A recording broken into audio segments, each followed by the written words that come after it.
Contract delays have pushed back plans for a massive water injection dredging project at Tuttle Creek Lake. The U.S. Army Corps of Engineers had been slated to begin that water preservation and sediment removal project this month, followed by a second phase in the fall. Project manager Laura Totten tells K-Man and the Mercury they now expect to begin the project in mid to late September and perform only a fall period this year and 2 periods of dredging during the spring and summer next year. Corps officials have also announced that the boat ramp at Tuttle Creek Cove will be closed on August 24th to accommodate the assembly and launch of a barge associated with that project. The closure is anticipated to be in place through sometime in October. The $7.8 million project will test water injection dredging, a method never before used on an inland lake to slow sediment buildup and extend the lake's lifespan. That project is expected to be wrapped up in 2027. The trial of former Manhattan chiropractor Clark Peterson continues in Riley County District Court. On Friday, University of Wyoming psychology professor Matt Gray told jurors that survivors of sexual assault will often delay reporting, and many never report it at all. He says it's also common for victims to have gaps in their memory and, in some cases, to freeze or become immobilized during an assault. On Monday, Arizona chiropractor Samuel Baker testified about professional standards and informed consent. He says Peterson's consent forms were generic and lacked details about patients' conditions or treatments. Baker also noted that intravaginal procedures are extremely rare in chiropractic care and would usually require coordination with a gynecologist. Peterson stands accused of 64 counts of sex crimes against 19 women, including rape and aggravated sexual battery. Prosecutors have dismissed 4 of those charges since the trial began. The trial is now in its second week and expected to continue through the end of the month. The annual Symphony on the Plaza is moving to a new location this year. Downtown Manhattan Director Gina Snyder told the Riley County Commission on Monday the free outdoor concert will take place at Blue Earth Plaza instead of the Courthouse Plaza. This is the Manhattan Symphony Orchestra, and there's going to be a professional sound guy there. So it's going to be great. Bring your chairs. There is no alcohol at Blue Earth Plaza, so please keep your drinks to non-alcoholic beverages. But you're more than welcome afterwards to head downtown to the core and have a drink or get a meal. The performance is scheduled for 7 o'clock Friday night, September 13th. Attendees are encouraged to bring a lawn chair or blanket. With the new school year now in full swing, steps are being taken by some local officials to enhance safety measures in local school zones.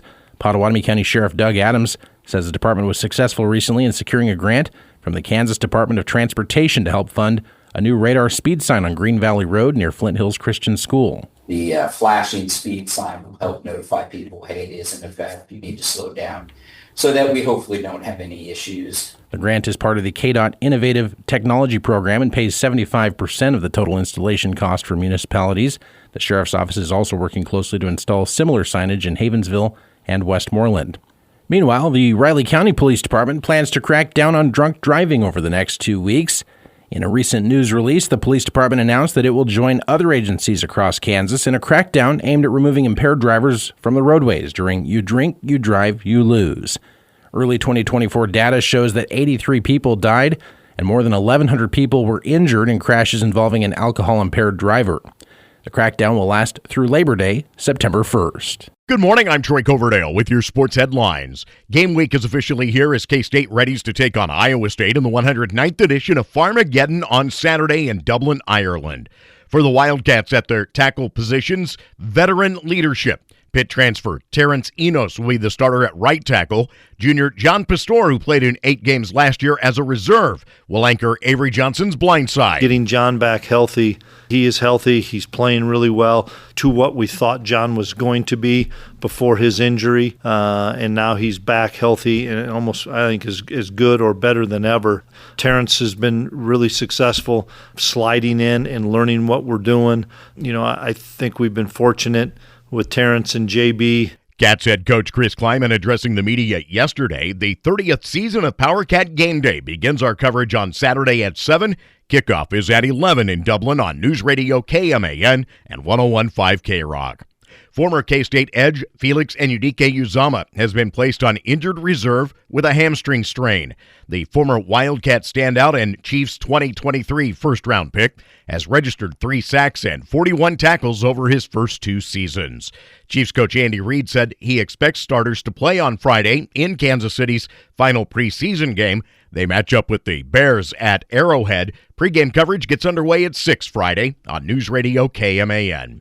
Mike Yastrzemski, Vinny Pasquantino, and Michael Garcia all homered to power the Royals past the Rangers 4-3 last night. Michael Wacha gave up 2 runs on 9 hits over 5 2/3 innings to pick up the win. The teams will play the second game of that set tonight, with coverage on News Radio KMAN getting underway at 6. Have a great day. I'm Troy Coverdale.